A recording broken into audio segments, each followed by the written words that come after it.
Good morning, YouTube. Your girl Leela here. Um, so I got an interesting phone call yesterday.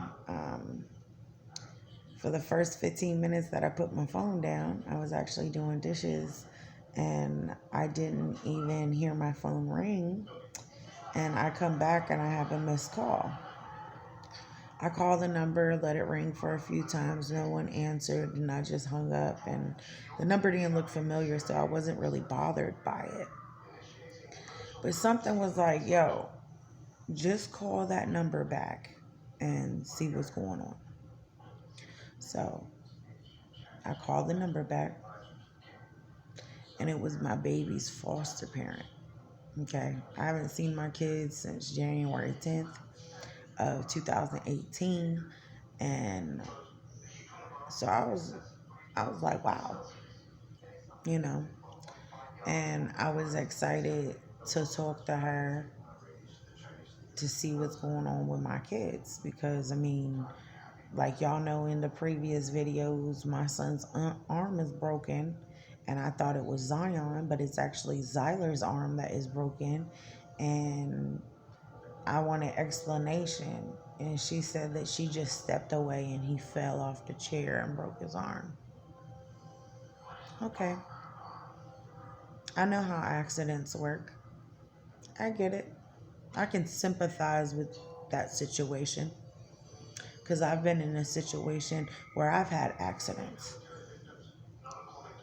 But my whole thing is it's okay for the Department of Social Services, because she's working for the department, and this is nothing rude on her. Um, but the Department of Social Services has my children in custody, and my son's arm is broken. My son's arm is broken. He's 5 years old. It took me walling out, took me making YouTube videos. It took me putting people on blast through YouTube for me to get an answer.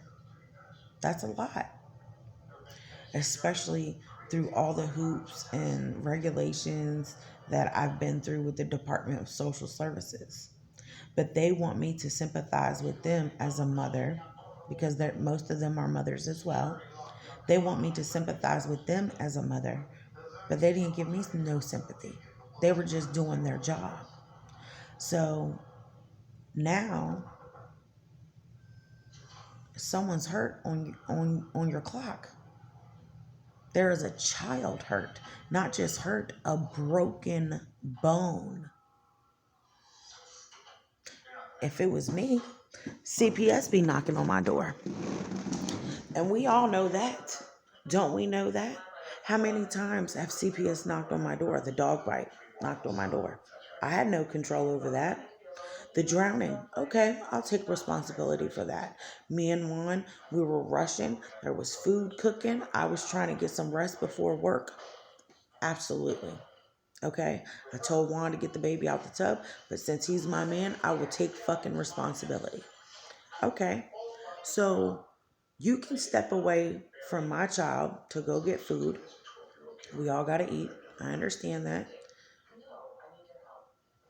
But it's okay for her to allow my son to have a broken arm, but nothing that I could do. It was CPS investigating her.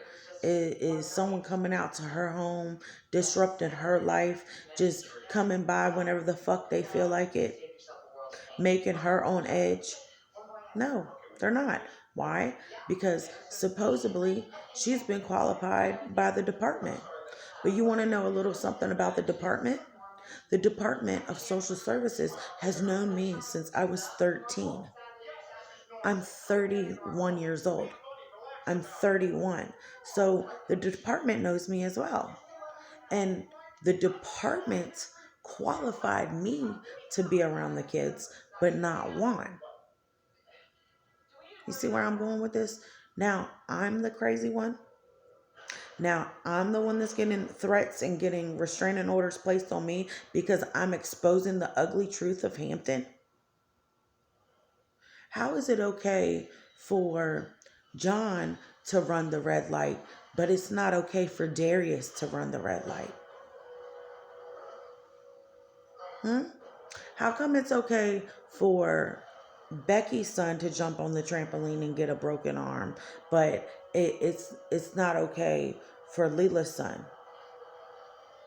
Or hypothetically speaking, my friend had his son was walking one day and a dog bit his fucking ear off, like almost off. He got partial his ear removed. Why won't this child removed from the home? Why didn't CPS investigate these people?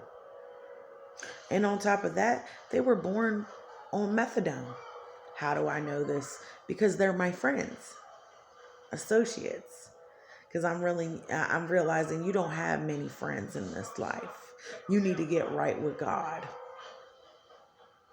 You can't take these friends with you to heaven. You'd be happy to take your husband with you. So this is no ill will. The foster parent called me. We had a great conversation. She reminds me of Miss Harrell to a point. I mean, I've only spoke to the woman one time, but just from speaking to her, I can tell that she's set in her ways. She's an older woman and she wants things her way. And I can respect that. And anything that she asks me to do, I will do. Why? Because that's what you got to do. You got to play by their game. You got to play their rules to get the prize at the end. And my prize is that I want to see my kids. You understand what I'm saying? Don't get me wrong, y'all. My whole goal is for my boys to return home.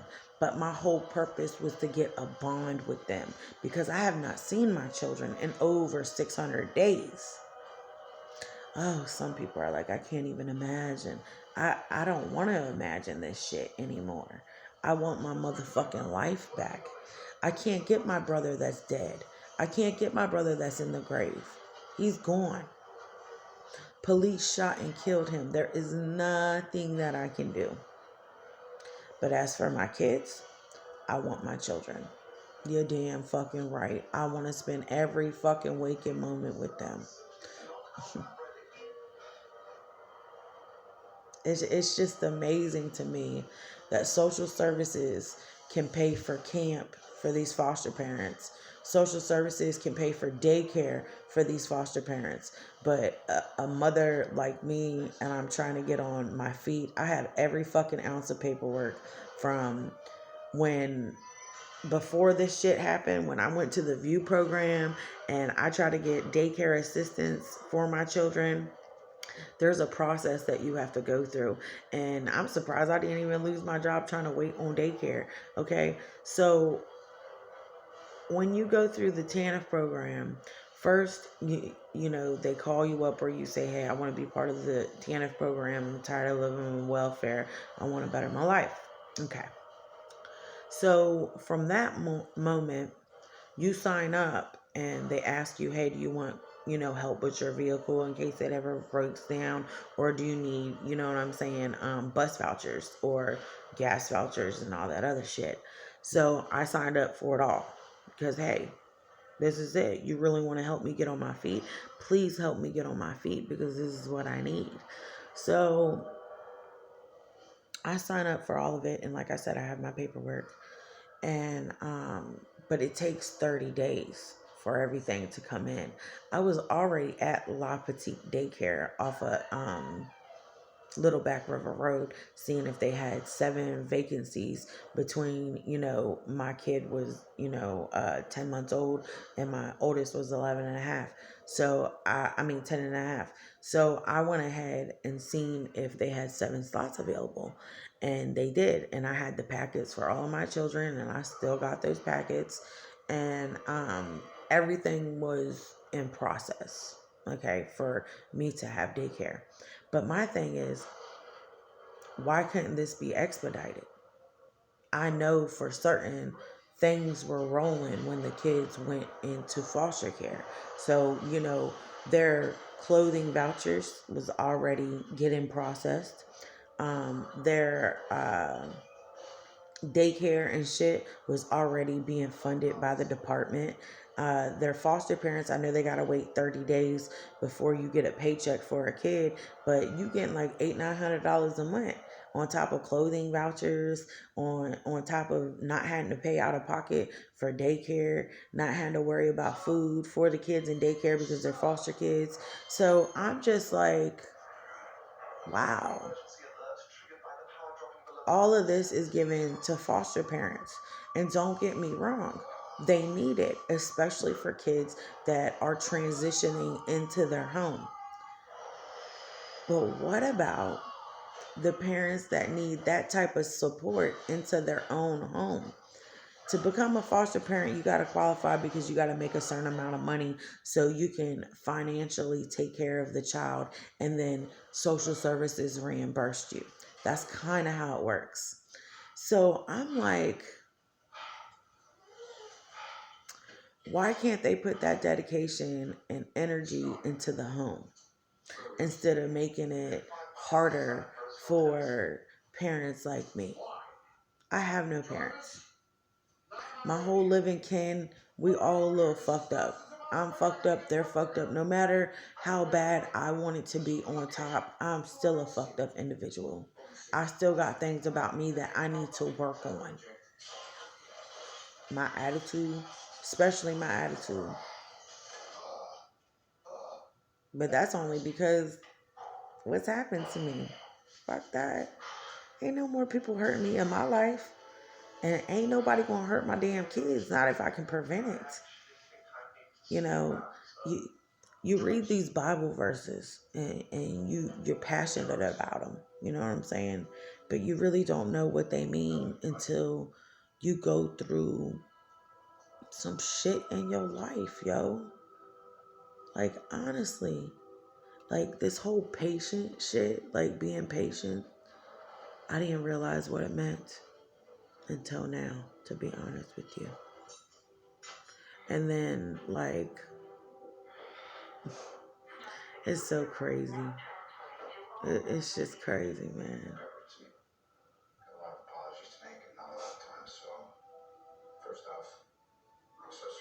I guess life ain't ever gonna go back to the way it was.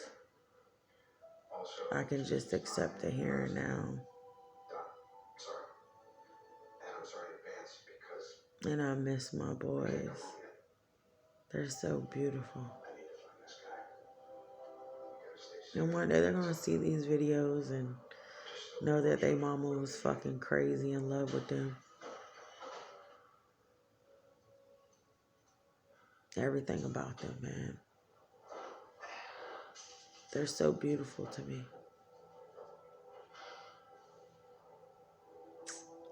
And you know what's even fucked up? Everybody put on a mask. Everybody do.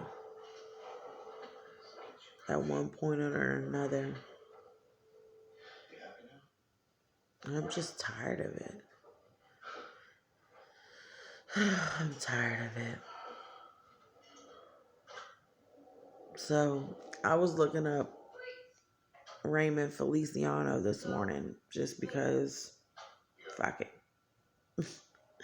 If I'm tearing up the fucking social workers and foster parents, I might as well dive on into the police department too. So, y'all know Puerto Rico had like a little hurricane and shit over there a couple years ago in 2017. And the Department of Hampton paid for Raymond Feliciano and 4 other police officers to stay in a resort in Puerto Rico. A resort, not just a fucking cheap ass hotel with a continental breakfast, a fucking resort, to help with the traffic lights and shit over there from the hurricane. And I'm just all like, not only does he shoot my brother and get a paid vacation, he gets another paid vacation and gets to see his father in Puerto Rico that Hampton taxpayers can pay. But I didn't even get a condolence letter from the police department when my brother died. No one gave a fuck that my brother's blood runs down Hampton, downtown Hampton, right where all the court buildings are. I wonder if he drives by and thinks about it. Does his dick get hard? Because his dick won't hard the night he shot him. I thought you were a police officer. You shot at him 10 times. You hit him 8. Where'd the other 2 bullets go? It makes me mad. It makes me really fucking mad. He was such a good soul. I should have listened to him more. I regret not really writing him when he was in prison. I was young. You know what I'm saying? I was 20 to 24 years old. I mean, I was younger than that when he got locked up. He got locked up at 20. Right after I had Xavier. I mean, no. Yeah, he got locked up after I had Xavier. So that had to be 2007. So I had to be about 19. And it's just a horrible system that he lived in. It's a sad tragedy, really. And I don't want my boys' fate like that. None of them. I don't want my children hospitalized. I don't want none of that shit for my kids. And he felt like nobody cared about him. I was a little stronger because I'm a girl, of course. Guys always want to fuck and cuddle up with you. So it's different. You know, girls fuck who they want. Guys, they marry who they want. You know what I'm saying? So it's a little harder. And although, my brother was a good looking guy, he had girlfriends and shit, but he was just sketchy because the last couple of girls broke his heart. And then, he was married to Jamie, and she kind of divorced him when he was in prison and shit. So that went south too. But he was too old for her anyway, to be honest. She knows this. I don't give a fuck. She was too old for him. She was in his 30s, and he was only 20 years old. And it was just crazy. It was crazy. I remember his smile. I wonder what he would look like now. It's one thing about death. You're frozen. You will always be remembered what you last looked like. You'll always remember. As I'm getting older,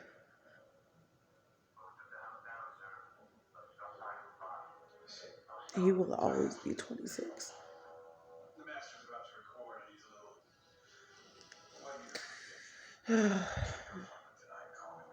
I know I've had a lot of tragedy in my life, and I think about a lot of things, but I'm really a good person. I'm really a good mother. I have a big heart. I have a kind spirit. The world just ain't always so nice.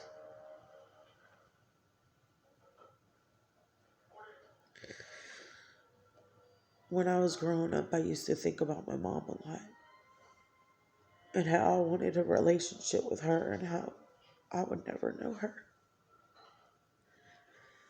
And when we would go to the school and I'd meet my friends and they all had good lives, and I wanted to be like them.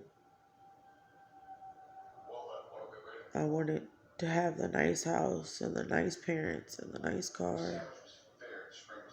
And then as I got older, I realized that I didn't want to be them.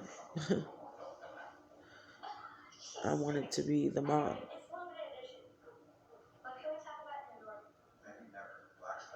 And when I started having kids,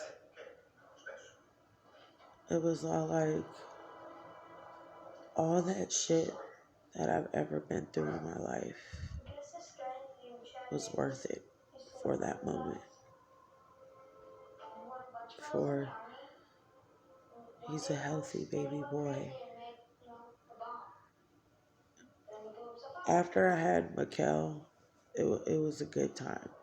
It was a good time because me and my brother, I was 18. Me and my brother was real close. He was happy too. It was nice. And then after they got arrested, and then both my brothers are out of prison at this time. And I'm messing around with Harry, Sebastian's father. And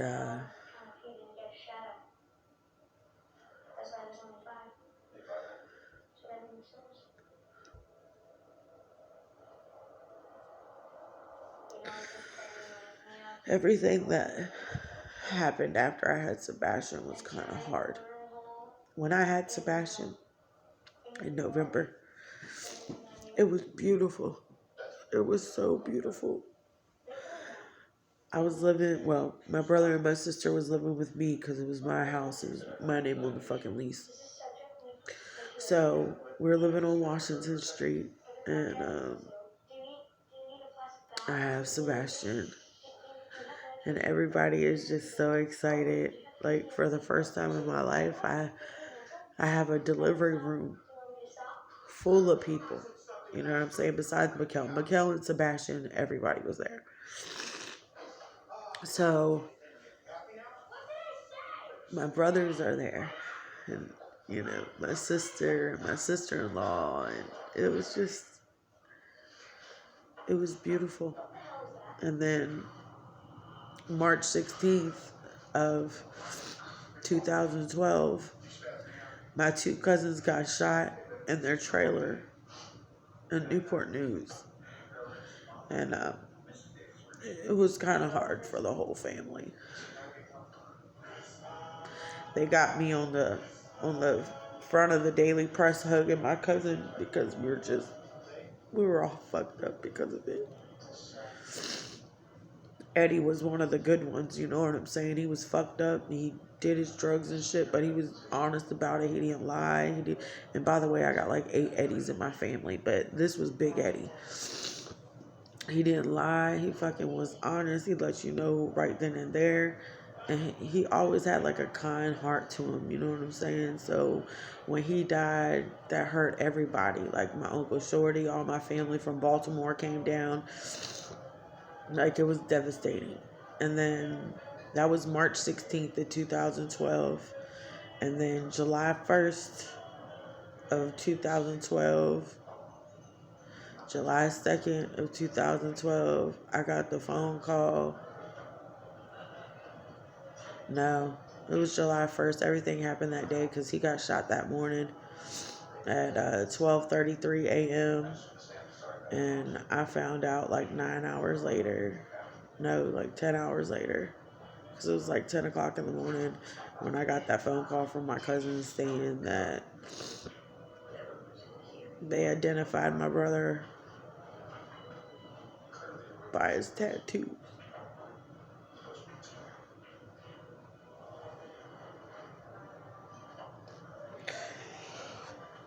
This was supposed to be a happy video. I am happy. Don't get me wrong. I'm very happy that I get to talk to my children. And I just don't understand life. All I know is that I never used to want to make money and shit. Like, not for real. Because I was content. I was happy. It was okay. Struggling was alright. Not alright. Y'all get what I'm saying. It was okay. It was like fucking daily shit. Now I want some power. I want some power. And that's for real. And the only way to get some power is to get some money, to get some respect. And that's exactly what I want to do. That's exactly what I want to do.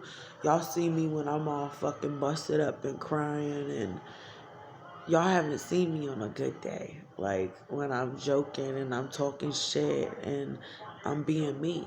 You know what I'm saying? Because yeah, y'all see my pain and my suffering and shit, but y'all haven't seen me on a good day when I'm happy or when I'm enjoying life.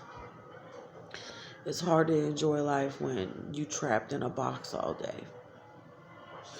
I might not be in prison, but if I'm in prison in my head, because there's nobody that I want to spend time with but my kids, because fuck everybody, yo. They just, at the end of the day, don't know, ain't nobody gonna care about you but your motherfucking family, yo. And that's the truth. That is the truth, man. I know this video went fucking crazy. Y'all probably think I'm a lunatic. Y'all couldn't even imagine.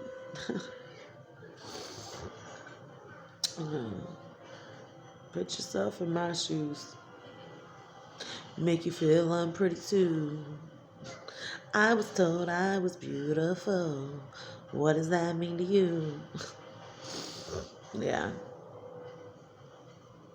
It sucks, man. It's Friday. It's Friday. I don't even know, yo. All I know is that I've seen some terrible shit in my life, and I had opportunity to be a terrible fucking person, and I can't do it.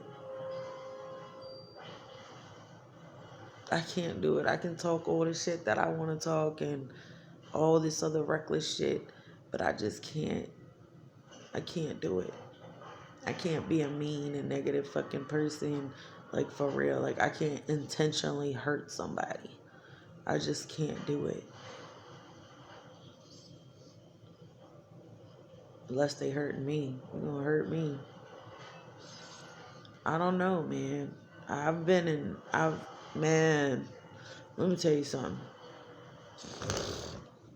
A couple months ago when I had the car, I was so mad, in particular at this one motherfucker. I ain't gonna say their names and no shit like that, so can't nobody use this shit against me. I was flying down Mercury, and I was just like, fuck it. Like, I was at the point where it was like, it was hitting me. Like it was hitting me, and it wasn't even like a bag of dicks hit me. It was like suffocating type shit. You know what I'm saying? Like, I was not happy. So I'm flying down Mercury, and I'm like, fuck it. Somebody's gonna pay today. Like, when you get so mad, you want everyone to fucking hurt like you've hurt, because they're the ones that put you in this position. People can say all day long, oh, Leela, you got in your position because of yourself to do good in life. I got put in this position because I was trying to fucking better myself for my kids. Okay, I put myself in this position. So you put yourself in this position. You understand me? If I put myself in this position, then that means that anything that I do to you, you put yourself in that position. Point blank, period. Because that's what they're saying to me.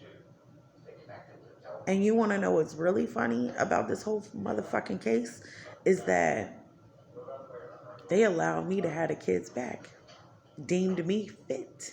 The only time that I was unfit is because I had Juan around, but they couldn't even tell me why this motherfucker couldn't be around. His natural born kids. It ain't like he was just some boyfriend that I was just fucking. This motherfucker is father to 3 of my children.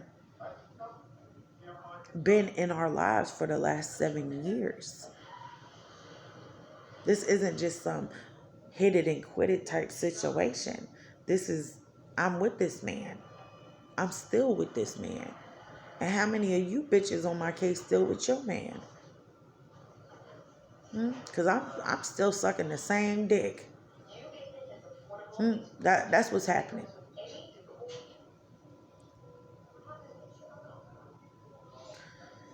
Y'all probably like, damn, Leela, what happens if your kids see this video? Hopefully, they'll be adults when they see this video and they already know what the fuck I'm talking about.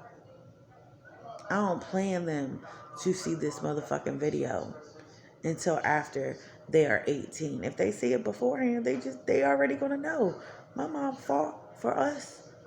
Even when they're not understanding right now what's going on because they kids, but y'all only making them stupid. See, that's one thing about me. I always told my kids what the fuck was up because that's what families do. Like when I was about to get the surgery, because look, I'm like 100 pounds overweight.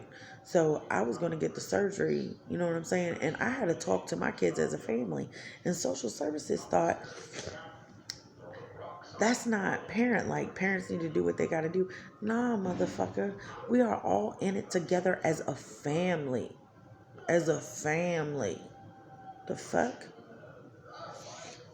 Oh, kids need to stay in kids' places. Okay.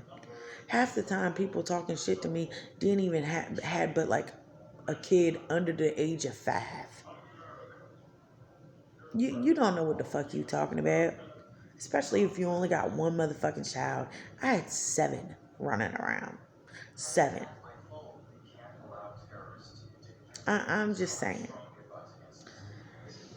People do what they want to do for certain individuals that they want to help. Point blank, period. So you know what I gotta do?